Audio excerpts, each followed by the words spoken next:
Hello everybody, it's vanburman here. Welcome back to another video, and I did say yesterday that I would do one, and not do one as in go away, but do a video on the AMD RDNA 2 launch, which has just happened. We're about 4:30. I've just watched it, and yeah, this should be up sort of fairly soon afterwards. So it really is just a first initial impressions. Got to say, I think if the NVIDIA one has taught us anything, it's to obviously take anything that we get like that, like this, with a pinch of salt. However, I'm yeah, surprised. Well, quite surprised, to be honest with you. The performance looks pretty good over NVIDIA. I'd say probably about as good as you would want to see. I think the thing I liked about it is that they sort of didn't really shy away from the fact that they weren't quite as good in some instances, whereas you know, I think with NVIDIA probably maybe sort of glossed over or would sort of gloss over it a bit more. I don't know if that's just my perception or what have you, but there you go. So I'll try and include a few screenshots from that presentation over this, just so you can have a look if you've not seen it, but I would encourage you to go and watch the video if you haven't already. So I'm going to start with, I don't think there's much point in talking about 6800. I think obviously that's a direct competitor to the 3070. Looks like it will beat it based on their scores, and I think the price is slightly higher than the 3070 is going to be launching for, but don't really have too much more to say about that. It's not really the section I'm personally that interested in. Even though I made the video yesterday, but that was more with regards to the comments that I'd received regarding the 2080 Ti.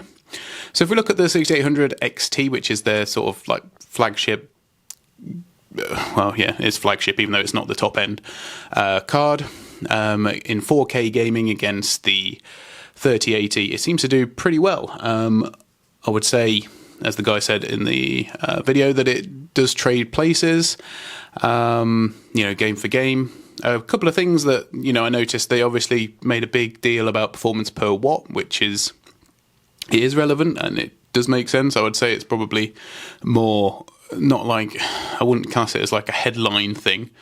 It's more when you start getting down to detail. But they did have the RTX 3080 at 320 watts, so I'm guessing that's the founder's card. Obviously, we know that a lot of the AIB models can draw a lot more than that, and obviously therefore get better performance.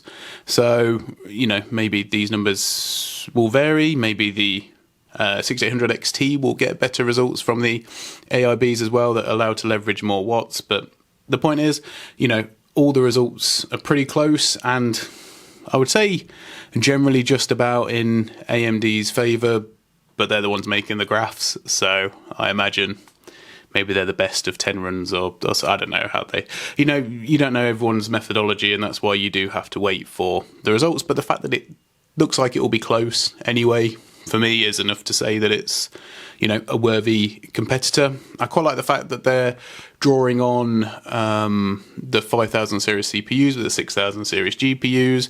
For me, that sort of thing's always made sense, to have something on the, well, it's on CPU level, allowing the CPU to access some faster utilization of the memory, which of course, as you well know, AMD have stacked in this lineup. 16 gigabytes is no joke. I think personally, for me, with the 3080, I think that the 10 gigabytes is fine. I don't think that's an issue. It's also GDDR6, not GDDR6X as well, compared to the two. Doesn't seem to have made that much difference though. I'm guessing that sort of thing may come out in the wash, as we, so to speak. You know, it'll affect it in other applications. I was going to say Adobe, but obviously that's way different anyway, because you've got the codecs and everything with NVIDIA being able to utilize that more, you know, with the CUDA side of things. But yeah, that stuff we will get later on. Obviously, we've only looked at sort of gaming performance, and I think that's pretty good. I can't remember exactly how much it was going to be now. Well, we'll talk a little bit about the smart access memory. So they reckon that's up to a 13% increase, which I think is pretty good if true. And that's obviously with, they did say that was with the rage mode engaged. What a bizarre naming convention. We do love that in game hardware, don't we? Yeah, I can't remember how much that was going to be, but very similarly priced, I think. Was it $700, $699? Can't remember. If I'm wrong on that, I do apologise. But obviously, the availability factor just means that they're going to be difficult to get hold of. Anyway, and then which one have we got? And then we go to the 6800. 6800 is going to be 579. So yeah, okay, a bit more expensive than the 3070. But obviously, the one that I want to talk about is the 6900 XT, top of the stack, the Big Daddy Mac. Very similar in spec to the 6800 XT. I think if you just looked at it on a spec sheet, you would probably think, oh, these are pretty much the same card, right? You know, maybe with a higher game clock, whatever that means. I think that's probably, I don't know. Like the consistent megahertz. I may not have been paying attention. Boost clock of up to 2,250 megahertz. I believe it's up to. Pretty decent, you know. Over 2K is good as long as it's being put to, well, the correct usage. And by the looks of the benchmarks, it looks pretty decent, to be fair. And they've stacked it up against the 3090. Now, I know the performance of the 3090 was disappointing. You know, and it has less VRAM than that. It's obviously trying to be a gaming card, whereas the 3090, in my opinion, is trying to be a Titan card, or a Titan class card, rather than a gaming card. Just looking at the sheets now, there is a little bit of small print on there saying it's got rage mode enabled and also the smart access memory enabled. So they've given the 6900 XT in its like best, well, given it the best chance it can do, utilising all of their available technology, which I think is perhaps a bit disingenuous if you've got a 13% uplift for the smart access memory. There's probably going to be a fair amount of people on NVIDIA, on Intel, and on like 3000, 2000, 1000 series CPUs that could feasibly want one of these cards. So I'm not sure necessarily about that. I mean, enable rage mode if you want, that's fine. But it does beat the 3090 just about overall, I'd say on balance, according to their benchmarks. But, you know, the fact that it comes close, we're dealing with it at 4K, you know, I think with the extra VRAM and this, you know, infinity cache, obviously they're going for, you know, being able to more utilise that memory quicker over NVIDIA. And actually, I'm, you know, calling me surprised if we see this. I guess what's the next issue? Well, the next issue is going to be availability. As you know, the 5000 CPUs coming out next week.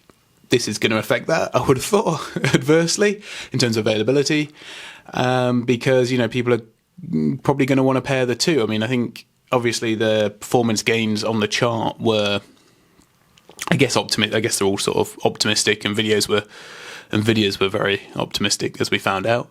But yeah, you know, some of them only had like a 1 to 3% increase, up to 15. But anything that gives you more performance for nothing, as in for maybe a configuration you would have had otherwise, or maybe a configuration you could easily implement or make sense to implement. I think they did mention about it needing a 500 series motherboard, which is more of their sort of push towards you getting onto the new platform. You know, there's lots of reasons to pick up a 500 series motherboard anyway if you're upgrading.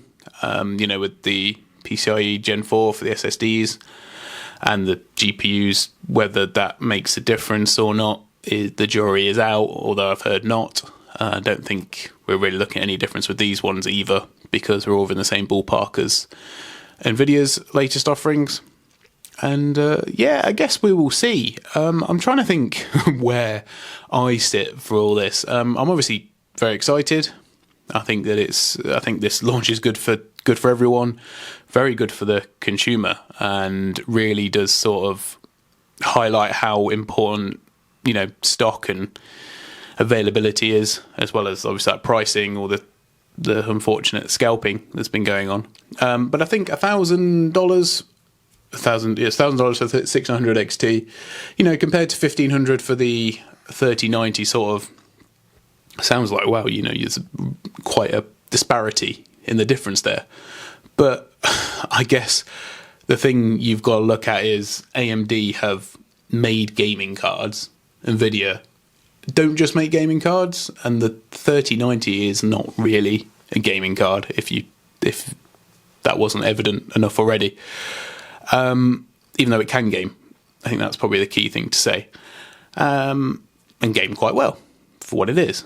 But, you know, I guess when you strip out all the stuff that, you know, NVIDIA would use a Titan class GPU for, if you were to strip that back as far as you could, you know, I guess $1,000 for that performance does seem about right. It'd be interesting to see the performance numbers between the 6800 XT and the 6900 to see what 6900 XT, sorry, to see what the uplift is. But yeah, it's impressive if true. I think the 6800 XT is not too far off from coming out now, 3 weeks away, and the 6900 XT is about 5 weeks away from date of filming. So we'll see what happens. Yeah, I imagine there'll be a fair amount of people who will switch, I guess. I would have thought people would definitely switch if they're going to get a 5000 series CPU, which I'm getting, so I'm not really sure at the minute. I guess my one hang-up when it comes to all this is the drivers. And I've only ever known issues with AMD's drivers, you know, sort of 10 to 1 compared to NVIDIA's. Not just anecdotally, you know, myself as well. Even just sort of trying to do and I've been trying to do, you know, some of my GPU reviews and stuff. The times I get the most issues are with the AMD ones. And the fact that they didn't recognise that in this presentation, which I think would have been a really good time to have done that. I don't think it's just me shouting into the ether. I think there's a lot of people who feel the same way I do about it. Would have been a really good time.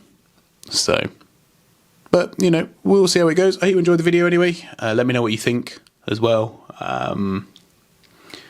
We'll have to wait for independent benchmarks as well, of course, before we can properly judge. But I'll leave that with you. Thanks for watching, guys. Bye for now.